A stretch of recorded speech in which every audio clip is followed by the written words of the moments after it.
последние минуты перед взрывом.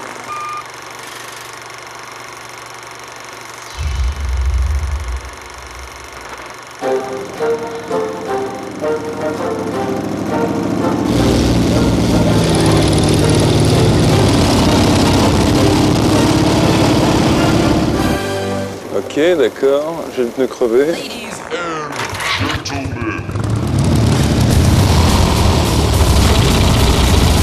So here I'm driving a sidecar, which is a little bit like the best way to get around the steppes. So we're headed for Central Asia, to one of the biggest countries of the world, but also one of the least known. This place for 70 years was under Soviet rule, and they used it pretty much as a dumping ground for nuclear tests, for building huge prisons, gulags here, and also launching space rockets. Anyway, since 1991, this place got its independence, and now it's one of the richest countries of this region. So welcome to Kazakhstan, one of the craziest countries on the planet. Whoa! This is challenging, I'm telling you, driving this thing.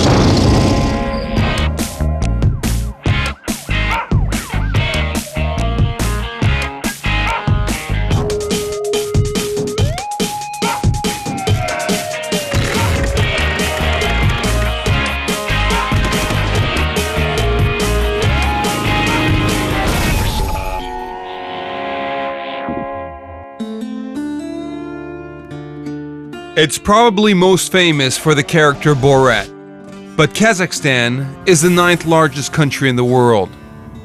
Located near Iran, Afghanistan, and Pakistan, it's also a strategic stronghold for today's superpowers. And I had to come to see for myself.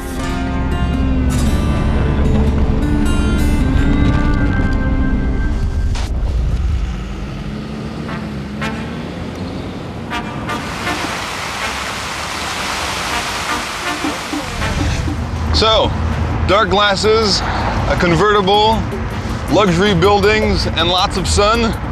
You could think I'm in Las Vegas or Miami, but I'm in fact in Astana, the new capital of Kazakhstan. In 1997, Astana became the capital after President Nazarbayev declared that it should be placed in the middle of Kazakhstan. A move designed to attract more native Kazakhs into the city and push out ethnic Russians. Now I'm gonna go meet a man who knows just about everything about this city.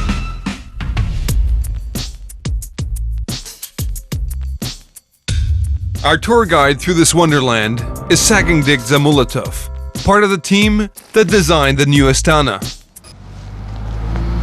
So it must be a little bit like God, no? To plan out a whole city like that? Well, for me, I had the impression that this was the opportunity to fulfill all my creative potential. I could do all the projects I wanted to do. And as you say, God offered me and my colleagues the possibility to do whatever we dreamed of doing. So how did things work during the Soviet times? But during Soviet times, we had 1, 2, or 3 years for designing. Well, first we designed the projects. Then we waited for approval. It took a long time. And then the construction method was slow and weak. Construction was 5 to 10 years late. During Soviet times, we were used to that. Not anymore. In the 14 years since Astana became the capital, almost the entire city has been created from nothing. The population has doubled in the past 15 years and is expected to double again by 2030. So what was there here before? Because it's hard to imagine. I mean, this looks like a city, so was it completely empty or what? So instead of this, there was an airport here, where people were practicing skydiving. So this place was like the steppe. And I used to take a plane to do my jumps here. None of these buildings were here. There's nothing here, no? Nothing. And what's this? Well, this building is called Khan Shatir, which means Emperor's Tent. Well, this kind of tented roof was used in ancient Kazakhstan. были в древнем Казахстане. But there's nothing ancient about what's under this tent. The Khanchatir Entertainment Center, also known as the world's tallest tent, took 4 years and $400 million to build. This feat of engineering is home to an indoor beach with exotic plants from Spain and imported sand from the Maldives. It's crazy, no? This beach here in Yes, this is high quality sand. People come here to relax, and children swim. But is it a little bit like Dubai or what? Yeah, it's a small Dubai. People don't need to go to Dubai. They can have their holidays here. You like it here? Yeah, we love it. You see, she says she loves it here. This is good. Very good. And so in winter outside it's cold, no? And here it's always good? Очень холодно. Yes, it's very cold during the winter. So we need these kinds of little beaches for the people to enjoy. With the sand out of our shoes, it was on to the mini monorail. So, Speak English, French. So you speak English, French, Spanish, German? Deutsch, no? Nine. Okay, so I mean Kazakhstan is changing very fast, no? From Soviet times to now modern. Psychologically, what's happening in this country? No, во-первых, Well, first of all, it's true that after Soviet times, Kazakhstan started to develop very quickly. значит, идет We started intense modernization of the economy and quality of life. меняется психология. People's expectations changed. Всего. Мы Well, it's because we have opened ourselves to the world. всему миру. It's like we're starting to live in a new way. Мы как бы начинаем по-новому жить. The Bayterak building is perhaps the most symbolic feature of Astana's skyline. In addition to the observation deck, at the top of its 105-meter tower, there is also an aquarium, an art gallery, and something a little unexpected.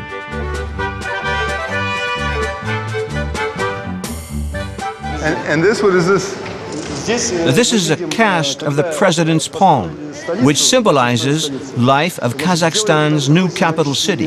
When Kazakhs build a house, the chief, as a protector, impresses his palm to make sure this home will have peace forever.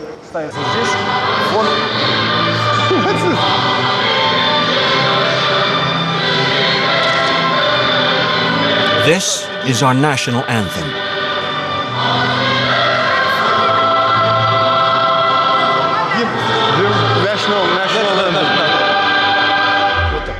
President Nazarbayev has instructed his architects to create a city with buildings reminiscent of others around the world.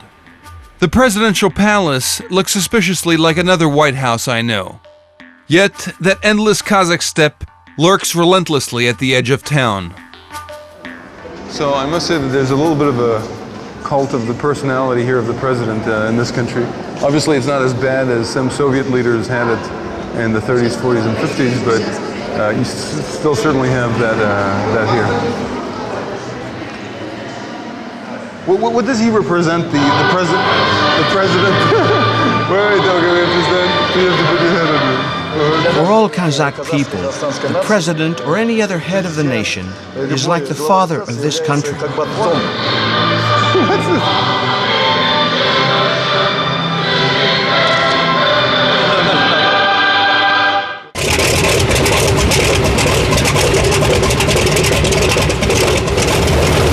This old beat-up plane will take me to my next destination.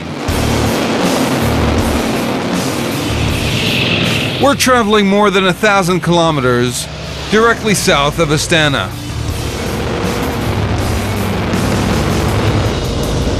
And this time, my guides have brought along guns. So, today is June 1st, and it's the opening of a special kind of hunting season here in Kazakhstan. I'm here with a special unit of the police, and they're tracking one of their favorite prey, which are drug dealers.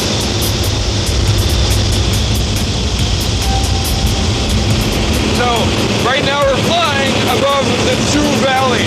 So everyone in Central Asia knows the Chu Valley because this place is the largest, most important producing valley of marijuana, of weed.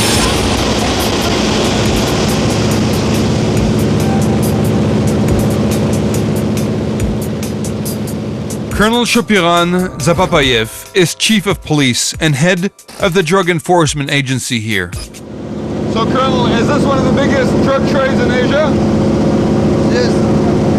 More than 138,000 hectares of land in this area in southern Kazakhstan are filled with wild hemp used to produce drugs. Every year we carry out missions and confiscate over 10 tons of dope.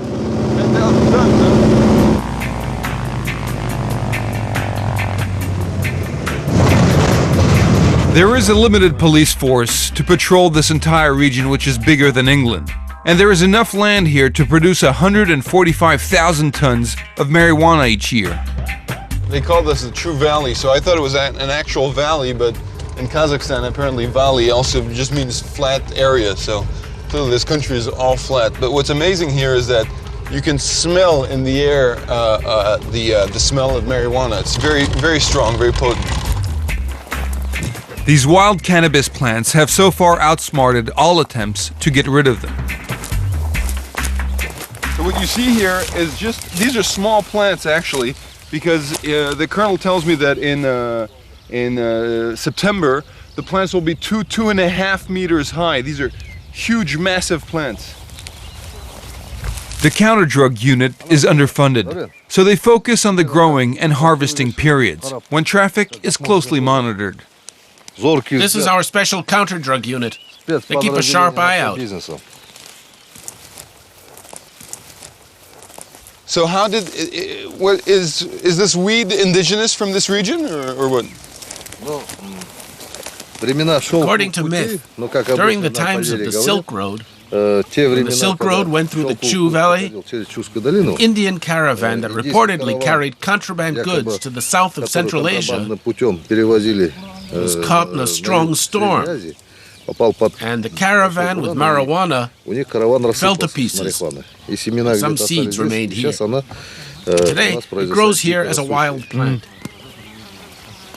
This southern Chu hemp is considered a descendant of Indian hemp, but it's become perfectly at home here. According to the colonel, many people, from 16 to 70-year-olds, come to the fields to harvest the marijuana. Oh no, people are going to see the film and make fun of me. What's your name? Elikbayev. Yes. Have you ever been convicted of a crime? For drugs? What happened? I didn't do anything. They're still investigating. Did you take drugs? No. You ever smoke it?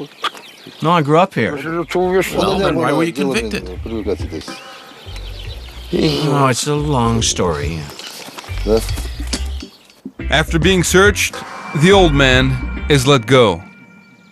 But dealing drugs in Kazakhstan is no laughing matter. What are the risks that the dealers incur here in Kazakhstan? Drug dealers take great risks. In Kazakhstan, the punishment for selling drugs involving minors or drug trafficking can be up to a life sentence.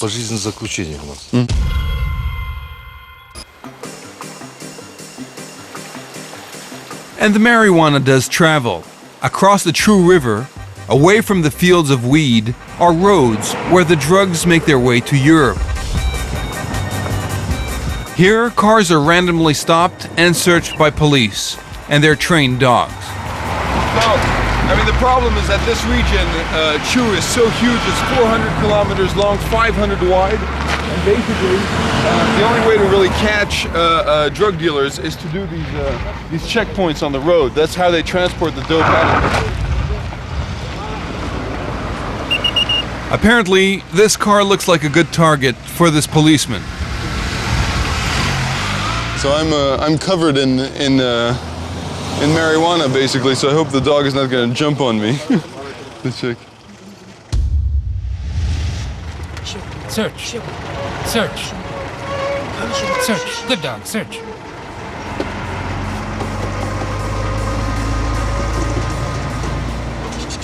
Nothing this time. So it's like they're guilty before you can see their guilt, yeah? When criminals drive through the checkpoint, they feel anxiety. They try not to look as if they made an effort to hide something. They do not look in the eyes of the guards. While ordinary people calmly drive and openly look you in the eyes. Those who know they did something try to look away. You're like guilty, they're driving. Yes, as if they were hiding this way. Finally, it looks like we may have found a drug trafficker.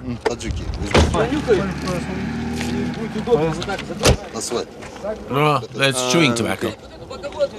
So it looks like dope, but it's not dope. It's like a chewing tobacco thing.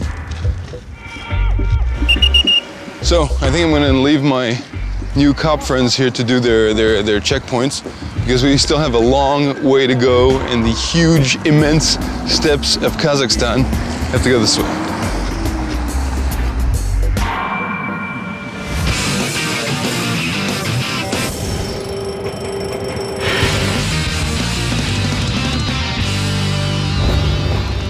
So this is what I was looking for. I know it doesn't look like much, like just a road sign, but actually it's not just any road sign, because it points here towards Kurchatov, which is quite a unique city, because for 60 years, well, it was the most secret city of the entire Soviet Union, a city that was listed nowhere on any maps and that no one could find except the scientists that were working here to develop the nuclear bomb. До взрыва осталось 3 секунды. 1 секунда. Взрыв. First lightning. A 22-kiloton nuclear bomb exploded at 7 a.m. on August 29, 1949, at the Semipalatinsk testing site in northern Kazakhstan. This successful first explosion led to an arms race between the Soviets and Americans as they tried to build up their arsenals. Not one of the 700,000 people living in the surrounding countryside was warned about the test. When the Russians took off in 1991, Kazakhstan was left behind as the world's fourth largest nuclear power. Named after the inventor of the nuclear bomb, Igor Kurchatov, this city once housed the 35,000 people involved in the atomic projects. So, I've just arrived at the National Center for Nuclear Research here in the Republic of Kazakhstan, and I'm here to meet the big boss. How do you do? Meet Kaira Kadirzanov, General Director of Kazakhstan National Nuclear Center. Papa of the atom. Atom Papa. So what happened in 1991 when the Soviet Union collapsed? What happened here? Well, it was a tragedy for this city because the Soviet military units went away. Kazakhstan was left with a nuclear test site. Kazakhstan became one of the first countries in the world to voluntarily give up nuclear weapons. The Soviets released this nuclear devil on our land. And now our job is to confine it as much as possible. To allow people who work in the region to use this land. Everything must be clean here. And there must be no threat to anyone. We have a symbol or slogan for our National Nuclear Center, from a national tragedy to a cause of national pride. We have to be proud when we clean all this. Yes. Places. Yeah, to scrub it all, yeah? Yeah. But in fact, the cleanup is far from over. Semipalatinsk is the only test site in the world where people continue to live. Sheep and cattle graze on the contaminated land. They are then eaten by locals. Where are we here? We're in the territory of the Semipalatinsk former nuclear test site, which was closed 20 years ago. It covers 18,500 square kilometers. About 500 nuclear explosions were detonated here, and I can't give you the precise figure. Is this the place in the world where there's been the most nuclear explosions? No, most were in Nevada. Here they fired about 500. Over there, more than 1,000 bombs.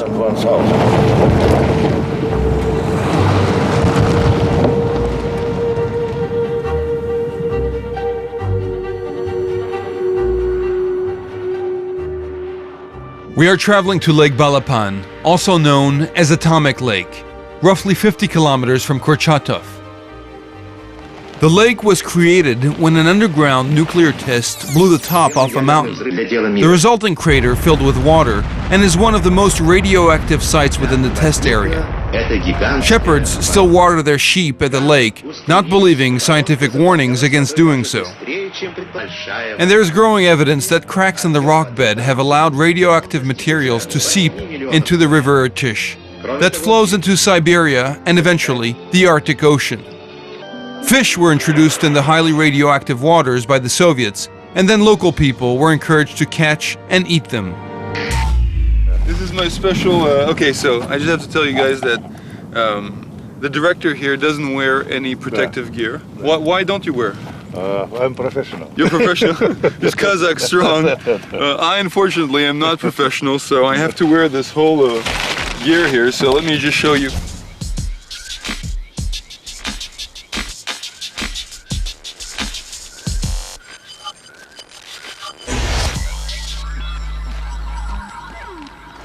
Very good for hunting on rabbits. Did you ever have to dress like this? No. Did you? No, never?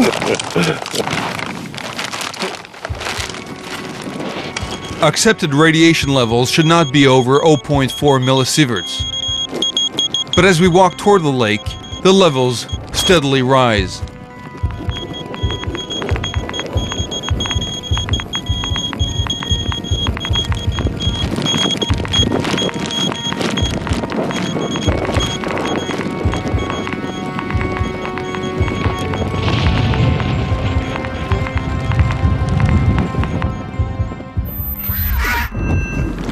This area is safe here, but if we go down here, it's bad? Yes, it's worse over there, on the bank. Yes, it's beeping. So, what would happen if I would go and jump in the water now? What would happen to me? What would happen? Nothing. Nothing? Nothing. Ничего не надо. Вода чистая. Well, the water's clean, no pollution. You can swim in it. However, it's dangerous to walk on the banks. Really?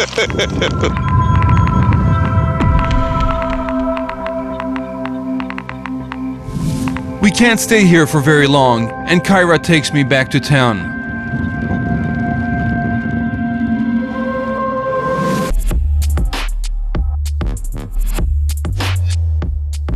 I am now traveling 150 kilometers east to the city of Semi, where an estimated 370,000 people live in an area contaminated by radioactive substances. Here, cancer rates are 33% higher than in the rest of the country.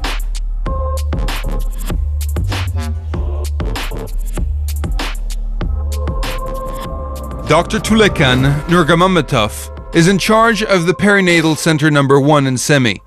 He is fighting every day to help people understand the problems they face, especially pregnant women who may give birth to babies with defects due to genetic mutations caused by radiation exposure. Today we're undertaking a medical awareness campaign to encourage people, especially pregnant women, to come in for a consultation. For example, this girl hadn't seen a doctor before, but she saw our TV campaign and she came from Urzar. She traveled 800 kilometers to come here. If we observe any congenital anomalies, we'll recommend that she terminate her pregnancy. Of course, it is her decision. However, if we observe anomalies, we will strongly recommend that the patient terminate her pregnancy. Why do you want to make genetic passports? Genetic passports will allow us to see if a person has had chromosomal changes. It's possible to make genetic modifications, thanks to genetic engineering or genetic therapy. That's the reason why we need genetic passports. We'll avoid the birth of children with congenital diseases, which lead to them being invalids.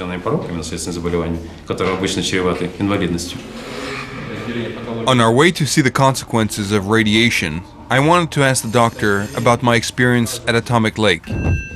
Yesterday when I went to Atomic Lake, I wore my mask and thing, but the director of the Center of Nuclear Studies, he said it wasn't necessary. He wasn't wearing anything. Of course, he should have worn that suit.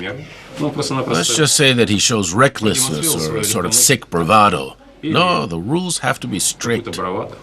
They're made for our safety. And all of our problems come from these small, reckless acts. He should have changed. He should have worn the protective suit.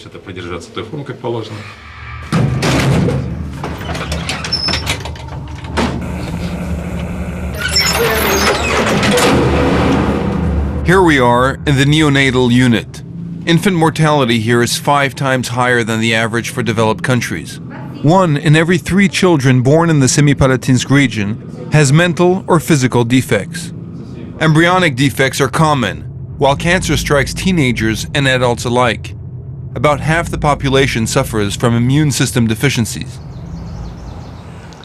So the director of the hospital asked me to come here. This is the orphanage of the city where a lot of kids who were born with deformities come, or left basically by their parents here, because of all the radiations that are around in the region. Obviously, some of the images are pretty hard to stomach, but I think it's important to meet these children.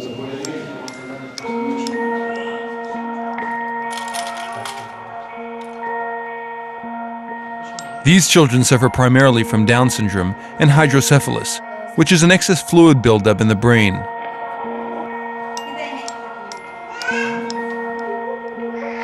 Simbat Abdikarimova is a neuropathologist at the orphanage. How many children come here with these kind of malformations? Is it something quite common that you have? This is something that's quite common here. Unfortunately, we have a lot of children with these kinds of severe pathologies. I'm afraid this will continue for 10 to 12 generations in the future. There's an accumulation of radioactivity for 500 to 1,000 years. The future scares me a lot. We'll be seeing a lot more of these genetic mutations. These are genetic mutations, a chromosomal anomaly. This is what will appear in their descendants and be transmitted to future generations. And even if God saves him, when this child gets married, there's a probability that this anomaly will show up later on.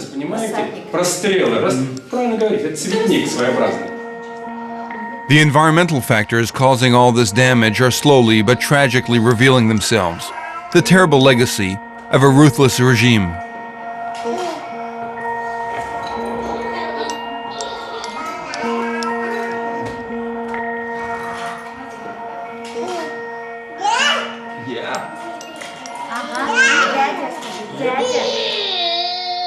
Look.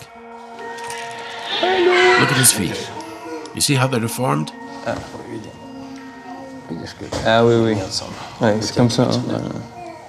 So, doctor, was your family touched also by this tragedy of radiation, or?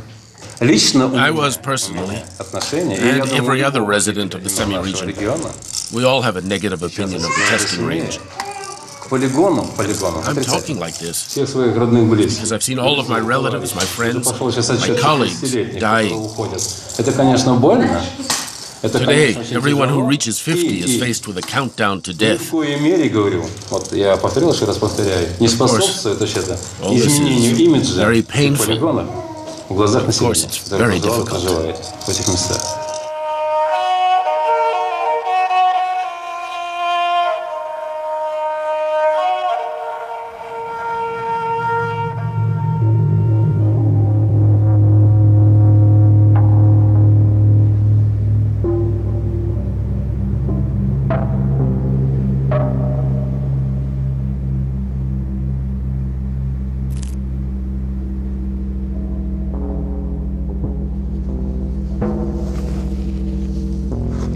When I was younger in high school, they used to teach me that these marks you see here on the rocks were actually watermarks from ancient seas that have disappeared.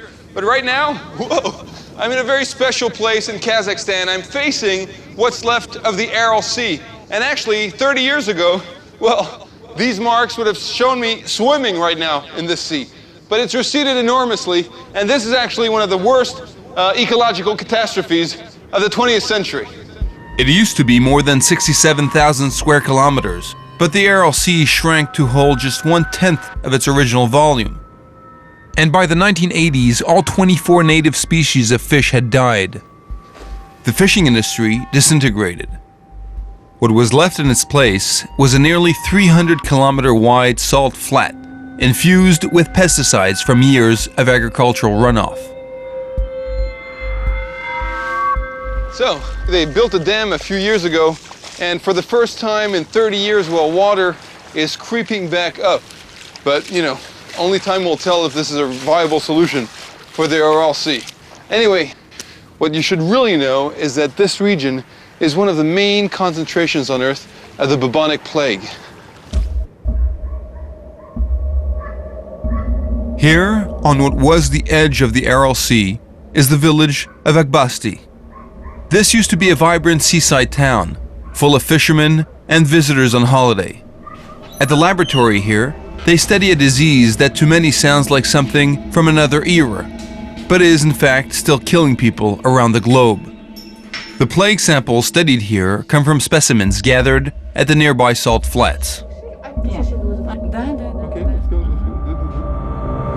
Dr. Gulsara Tolembe is a researcher and bacteriologist.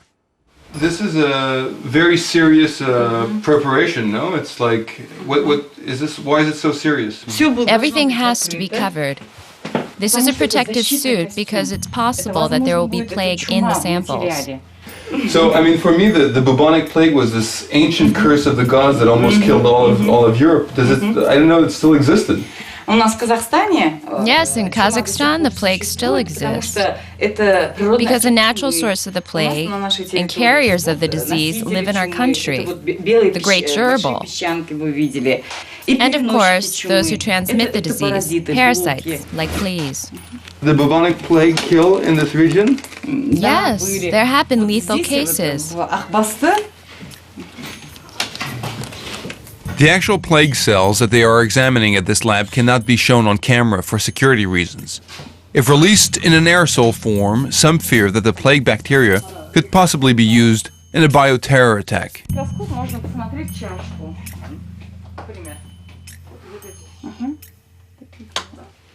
So what are some of the symptoms when you catch bubonic plague? What are the symptoms? How do you know it's happening? A person suddenly gets ill.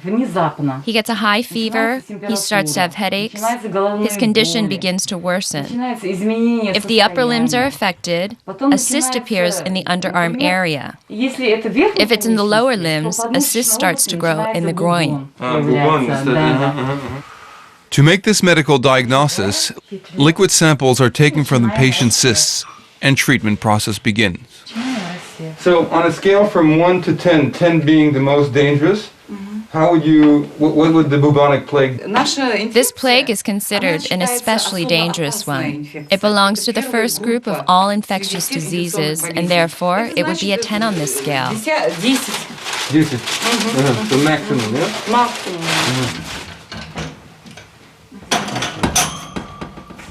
So, is there anything more dangerous than the bubonic plague for man?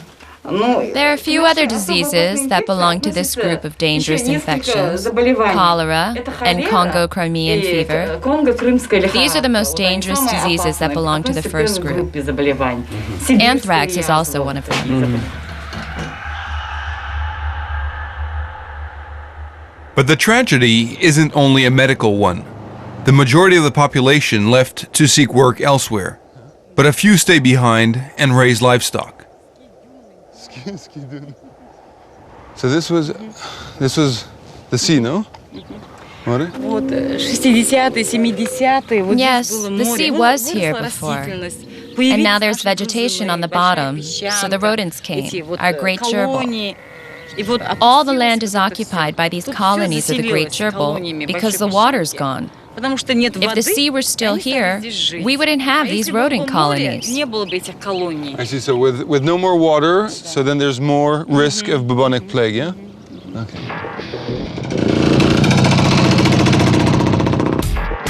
Out in the salt flats, the home of the great gerbil colony and carrier of the disease.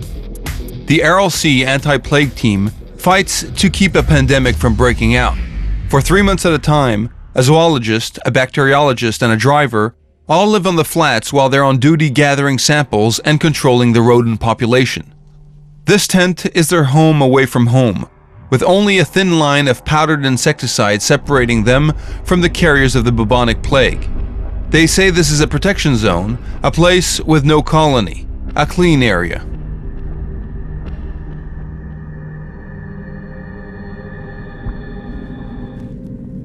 A long time ago there was water here. That's why there are shells here. Karasai Sayimov is the deputy director of the Aral Sea Anti-Plague Station. And so the daily hunt for the great gerbil begins. Whoa!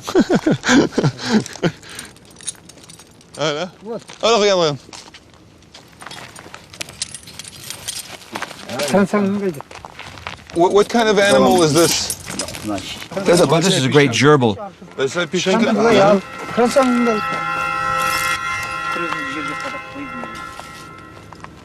It's going to die within 2 or 3 minutes. Then we'll take it out of the trap. Okay. And here can the things jump on you and bite you or not? No. When the rodents are alive, fleas don't jump from them. They don't leave. But when they're already dead, when the body's cold, then the fleas begin to leave.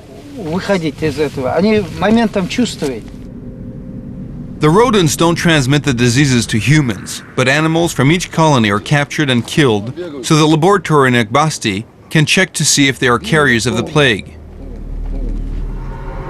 This is a huge area. It's very big. How do you go about to find stuff? It's impossible to treat the whole area, so we just do it piece by piece. But the fleas and ticks are the real hazard. It is through them that the plague is transmitted to humans. A flea can jump up to 25 centimeters, and a bite can be deadly. Is it normal that they're all coming toward me? Why? Как? The ticks sense warm-blooded animals and humans. You must tuck it like this, so the ticks don't crawl and get inside. They'll not bite through socks or jeans. Oh, I see. When the skin is exposed, they'll bite you. Hey, so this is a dangerous job that you guys are doing, no? Конечно, опасная, очень опасная работа.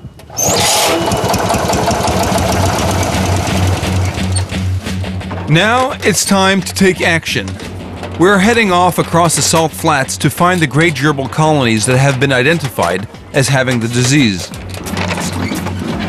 So, Kazakhstan has just found a plague, a place where there was some plague, and so now they've got this special unit here that's sent in to, I don't know, gas, I guess, the rat holes.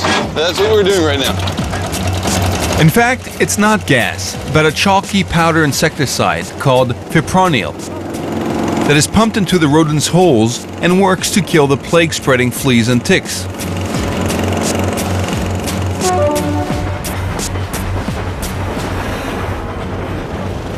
Does this kill the rats or not? No, it doesn't kill the rodents. What does it do? It kills only the fleas and the ticks. The rodents stay alive. Oh, okay. So what does it do exactly? What is the powder for? Well, the powder,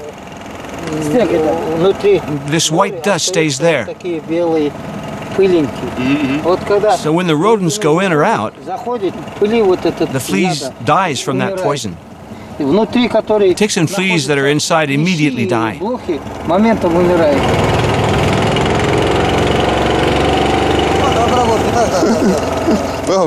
Whoa! Hey, careful!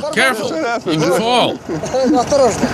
So this is basically a job that will never end, no? It will go on and on forever? Well, this is our work, the way we do things. It's a very hard job. Work with no end in sight, as the great gerbil continues to build colonies, reproduce, and provide a warm body for the fleas and ticks who crave their blood and spread the disease. If you guys were not doing your job here, what would happen? There would be a plague pandemic, and how many millions more would die because of this? Today we have planes, trains. So, if someone gets the disease, the plague, it will spread instantly. The whole world, So, in a globalized world, the plague could go everywhere very fast, yeah? In our contemporary world, some countries want to use the plague microbe for bioterrorism. In Kazakhstan, everything is secure. A disease exacerbated by the Soviets' carelessness that the Kazakhs are desperately trying to control.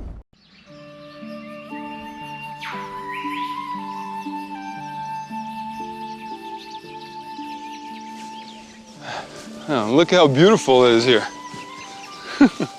I don't know that I could take any more of this flat steppe of Kazakhstan. I had to see what the mountains look like around here. It's absolutely wonderful. But as usual, I didn't come here to do any tourism. I'm here to meet one of the last falconeers, these guys that hunt with falcons, which used to be the traditional sport in Kazakhstan for many centuries. I hope I'll find them. Pavel Pfander is only one of about 40 officially recognized falconers in Kazakhstan. While national interest in the sport has been growing since the Kazakh gained their independence, falconry is simply no longer profitable, and poaching has put the Sakar falcon on the verge of extinction. The Soviets discouraged hunting with falcons because it was considered an elite sport. Oh, it's incredible. Hey! Hey!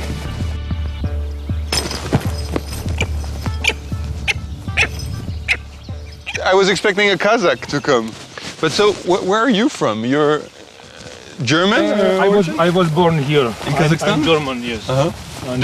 Son of a deported person? Exactly. So how does a German Kazakh deported becomes a falcon? I meet a man, a Kazakh, which came from China. He was my first teacher. But what do Kazakhs think when they see you, one of the last ones doing the falcon?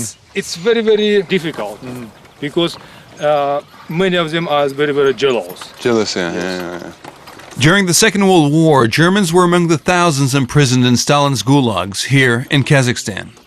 Are these birds endangered or are they safe here in Kazakhstan? No, it's very, very dangerous because after the Soviet Union was collapsed, there come people from Arabian countries, Gulf states, and they pay falcon for big money. It's a beautiful bird. They say one falcon costs $100,000. So everyone want to catch it. In fact, there is a movement here in Kazakhstan to preserve this majestic bird. Wealthy Kazakhs come to charity events at the falcon hunting grounds to help raise money to save this ancient tradition. Don't move.